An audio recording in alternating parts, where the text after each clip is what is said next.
for this one. Can you guys see okay? How much have I borrowed?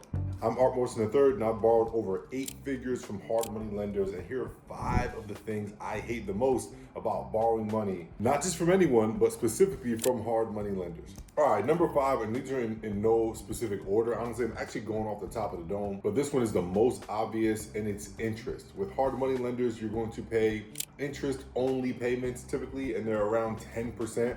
Nobody likes paying 10% interest, and it's not even paying down the principal amount. You're literally just giving away money, and you're just gonna give away more and more the longer your project takes. So for example, if your loan is $100,000, you're gonna pay $10,000 spread across 12 months. Now the cool thing is you only pay for what you use, so if you sell the house in less than that time, that's all the interest that you pay. But the bad thing is they don't really give a shit what makes the deal go longer, what contractor ran off, what happened in the market. Like, they don't care, they want their 10% interest. Okay, number 4, fees. There are so many fees when you're dealing with these hard money lenders. And I'm not talking about your typical like late fees. There's an extension fee. If the length of your loan comes, the house hasn't sold, you need to extend, they're gonna charge an extension fee, which is typically thousands of dollars. There's also a delinquency fee. I mean, this kind of comes like without saying really, like if you're late, there's gonna be a fee. So yeah, you have your late fee, but then once it's past a certain date, you get what's called a delinquent rate. Now don't ask how I know this. I'm ashamed to say that I've been delinquent on properties because we've had houses sit past the amount of time we thought that they would on the market, exhausting our reserves, and I just didn't have the money to pay. But once you hit this delinquency period, you get charged what's called a default rate, and now your interest rate goes from 10% to sometimes 25 or 30%. Actually not 30, I think 30 is like legal extortion in America, so I think they cap you at like 28.9% or something like that. But long story short, they'll hit you with it if you're late, and they'll charge that amount of interest per day. Number 3 is that they're a little bit two-faced, and here's what I mean. When you're first engaging a hard money lender and they're trying to earn your business, they treat it like this partnership. They're talking to you like a partner. You guys are gonna grow and scale your business together. But what I found out later is that they do not really care about you. At one point, I owned 15 properties with a hard money lender after doing 25 deals with them and making them hundreds of thousands of dollars. But I hit some hard times where the market was shifting, properties were not selling quick, I was running out of reserves, contractors were screwing me left and right, and I needed some assistance or just some leniency from my hard money lenders. Now, in this video, I'm recording this, I kind of feel and sound like an idiot because who was I to think that in business someone would be lenient on anything at all? But again, I'm shooting this video so that you don't go through this or get bamboozled in the same way that I did.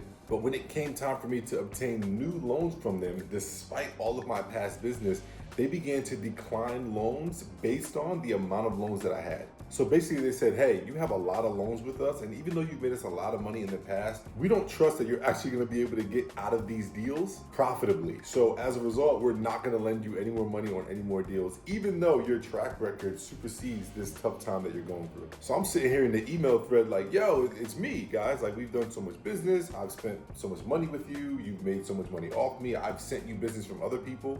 You know that this is my livelihood. This is how I pay my bills. I have to buy and flip houses. Regardless of how these other deals are going, I have to continue spinning the wheel. And they said, nope, you're too high of a risk. Even though we made hundreds of thousands of dollars off you, we don't think that we can let you buy one more house. Now me, I'm a businessman.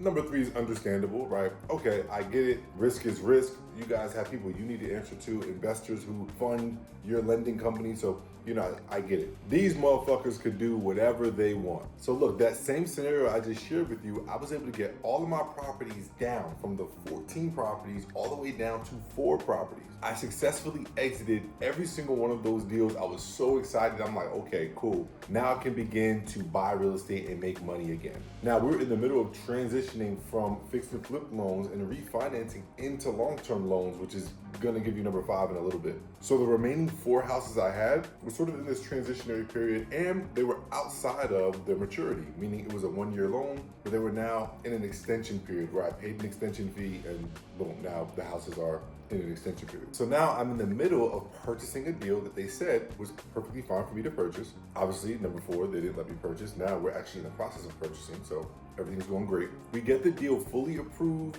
the numbers make sense, everything is ready to go, and they say to me, hey, we're actually not comfortable closing this. We'll fund it, but we're not gonna close it until you sell 2 more properties. Now, I don't know how new you are in real estate if you're watching this, but there's so many other people involved in a real estate transaction other than you and the lender. So when a lender hits you with that news, you have to then explain that to not only your partners or investors if you're raising capital, the sellers, right, who you're buying from, your contractors who are waiting on the next project. You have to explain to them, hey, everything's good to go, but we can't close until we sell 2 more deals. Now, up until this point, I'd never heard of anything like this, especially when I just told you I had up to 14 loans with these people at one point. So I'm like, what do you mean I have 4? 2 are on the market to sell, 2 are being refinanced or under contract to sell. You won't fund a 5th one? This was obviously the last straw for me. This made me like, I was absolutely livid because you could tell that they just made this up because of not only the market that we're in, but also, you know, some of the things I explained, the other numbers, just the kind of year I've recently been having. At this particular time, like we were struggling to fix and flip houses. So we were transitioning to rentals. We were just trying to get it together. When the market takes a big shift like it did in 2023, 24, and even in 2025 as I'm recording this video, you got to make pivots. So we were in a pivot, literally a pivotal period, and my hard money lender just absolutely was not cooperating. All the way to the point where they would come up with this, I guess, rule or stipulation or contingency that absolutely almost took me out of business. I needed this fix and flip that I was buying. I needed the money, I needed the opportunity. I just needed a win after months and really years of taking L's. The hard money lender just crushed me with this decision. Which brings me to number 5, very similar to number 1. They will say whatever they need to say to you to try to make money off you or sell you a loan. So, if you guys notice, there's a common theme with these 5 things. It all is telling a story, a series of bad experiences that I had with hard money lenders, all from a specific time period of when the market was shifting and it was no longer advantageous for them to, you know, fund my deals. But simultaneously to number 4, where I had my last straw with them, I was also refinancing some of my loans with the hard money lender. If you watch my other videos, you know hard money lenders have multiple products. So in a video that I made, 5 reasons why I love hard money lenders, one of them is because they have multiple products and you can keep everything in-house and keep your SOPs and your system for your business really smooth. So I was refinancing 2 of the properties out of a fix and flip loan and into a DSCR loan, which is basically just a fancy way of saying a loan based on rental income. So I was turning 2 flips into rentals. On both of these transactions, we perform an appraisal. The appraisal comes in high. We're excited. There's enough equity. The deals are going great. And very similar to the other points I made in this video, the lender at the very end backed out due to our pay strings and our circumstances and our inability to, you know, carry a lot of debt, or so they say. Basically, they used the same reasons for 1 through 4 where they were pissing me off to not fund a refinance after spending months with us on getting to the end of this refinance. So what frustrated me was not that they couldn't do it, it frustrated me more because they let it get all the way to the end and wasted all of our time collectively. I'm over here trying to manage expectations with contractors, property managers, partners and investors on my end, employees and staff, and it just seemed like the hard money lender was only looking out for them, which in hindsight is okay as a business. If there's one lesson from this video, it's make sure you're looking out for you and your business first, regardless of any partnerships or aligned strategic business relationships that you might have. Anyway, back to the story. The hard money lenders proudly, happily sold me on this refinance because they can make an extra 2% origination plus interest, etc., on refinancing these properties. So the whole process was going smooth and happy-go-lucky because I was in the section of their process of where it was just about selling me on the loan, finding out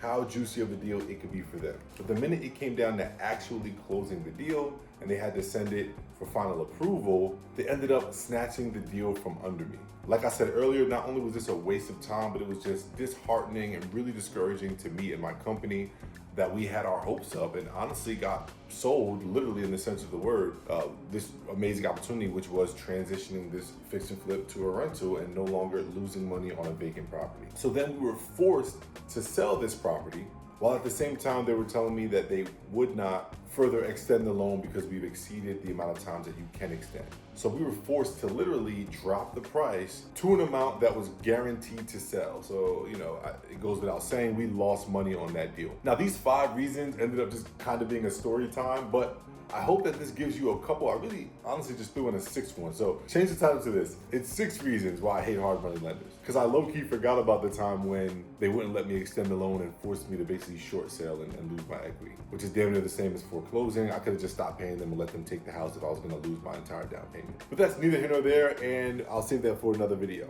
Long story short, I hope this video gives you enough information to understand how these hard money lenders move so that when you engage one, you can reap all the benefits, but not get jerked by some of these negative reasons or these 5 or 6 reasons that I no longer like hard money lenders. Now, will I use one in the future? Probably. Honestly, they are pretty convenient. But will I be working on developing other skills so that I can cut them out, like capital raising or just making so much money from wholesaling that I have enough to buy houses cash? Abso-freaking-lutely. Now, if you're just getting started, I don't want to discourage you from using a hard money lender, but I do want to make sure you're prepared and have this information so that you can, tread lightly when working with them, not get your hopes up in certain areas. Make sure you stay in good standing and in the green with them, because no matter how much money you make them, no matter how much good you do, the minute things begin to get a little shaky on your end, they will pull the rug from under you. So that's 5 or I guess 6 reasons I don't like hard money lenders. I might even go as far as to say I hate hard money lenders. I hope you enjoyed this video. Again, I'm Art Morrison III, CEO and founder of United Home Relief. I do residential real estate all up and down the East Coast of the United States, and I help dozens and dozens of clients launch and scale the same kind of business. So if this is you, I'd really appreciate if you like, share it, and subscribe. And even more importantly for you and your journey, click the link in the description below so that you can hop on a call with me and my team, and we can determine what the best solution to help you get started is and get you on the inside of our private community. I'm gonna get back to my sandwich, but I appreciate you for watching, and I'll catch you on the next video. Peace.